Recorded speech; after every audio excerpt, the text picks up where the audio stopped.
Bien. Alors, entre celui qui a derrière lui des forces, notamment quand Mayenne, quand génie civil, génie militaire, et le camp de la version militaire, et celui qui n'a pas de force de troupe derrière lui. Entre les deux, qui était censé être capable de prendre le pouvoir, M. Diakité? Et je réponds à cette question.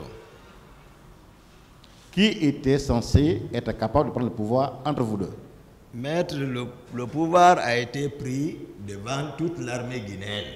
Ça, c'est pas à huis clos, c'est pris devant toute l'armée guinéenne. Donc, j'ai répondu à cette question.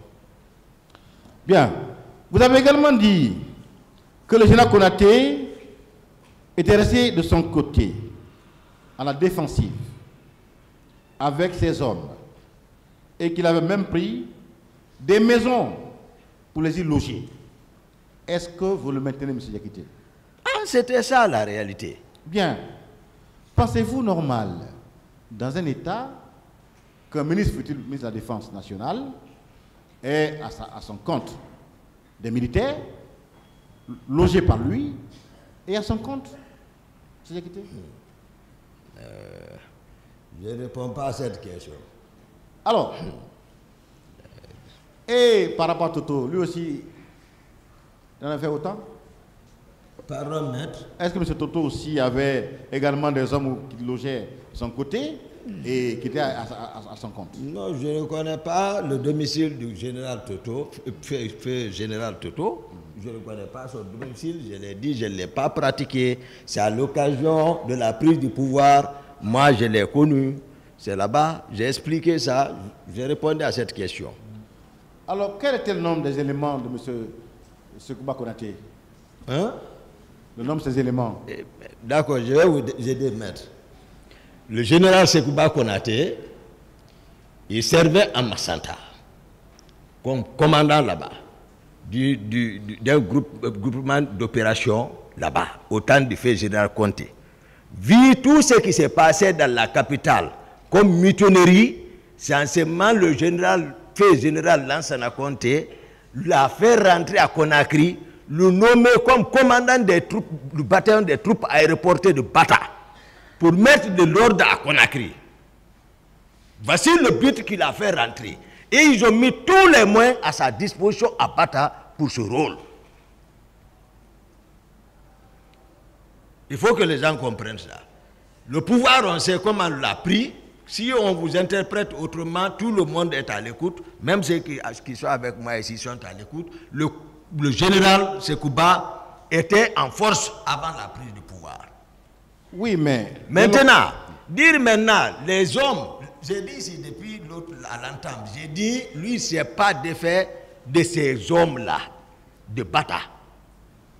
C'est ça la réalité. Lui, il est venu avec eux. Ce n'est pas pour ne rien, il est ministre de la Défense. Lorsqu'il y a des situations comme ça, pour que tu occupes une fonction, il faut que tu sois un homme.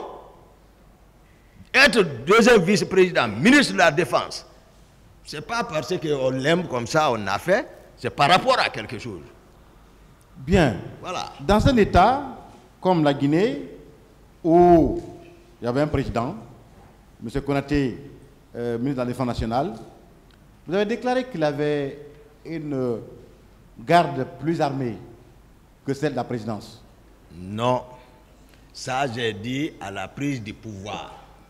Avant la prise du pouvoir. C'est de ça que je parle. Il était bien armé, mais lorsque nous étions arrivés, le président Dadis est au pouvoir maintenant, mais il équipe le régiment. Oui, voilà. Mais le 28, tout à l'heure, quand M. Antoine Pépé Lama vous a posé la question, le 28 septembre, vous avez dit que ces hommes, ce jour-là, faisaient la ronde dans la ville. Pardon?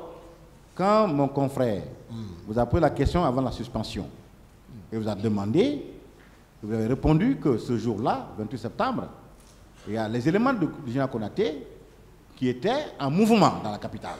Voilà. Mais j'ai expliqué ça depuis l'autre jour. Non, non, il faut qu'on s'entende. J'ai expliqué ça depuis ici. J'ai dit, lorsque nous quittions vers la ville, les Marcel me suivaient derrière, entre Lavaz, Granco et son groupe descendait, Marcel s'est arrêté à parler, moi j'avançais. J'ai vu le groupe du général Konaté qui sortait de Taouya, qui contournait le rond-point pour remonter vers le camp. Oui. Bon, donc c'est pas assez facile, l'explication c'est la ville. Oui. Mais là-bas c'est une ville. Oui, mais quand vous déclarez, oui. ça c'est à la page, comment on appelle, à la page numéro 8 de votre PV d'interrogatoire, quand vous déclarez, le général Konaté avait sa propre garde, constituée essentiellement de ses compagnons.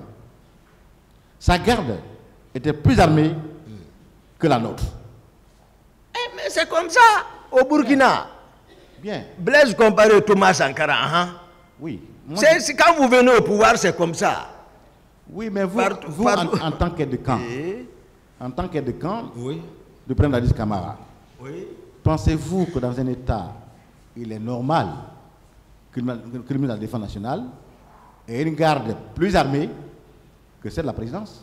Ah, c'est sa force, il est venu comme ça, au pouvoir. On ne l'a pas donné. Lui, il est venu comme ça, avec cette force. Bien. Il ne s'est pas séparé de cette force. Il est venu comme ça. Est-ce que cela n'était pas une source de sécurité pour le président de la République, M. Diakité? En tout cas, à ce que je sache, à ma présence, rien n'est arrivé au président Dadis. Sauf quand il s'est tourné contre moi-même. Oui, c'est là-bas où le problème est venu.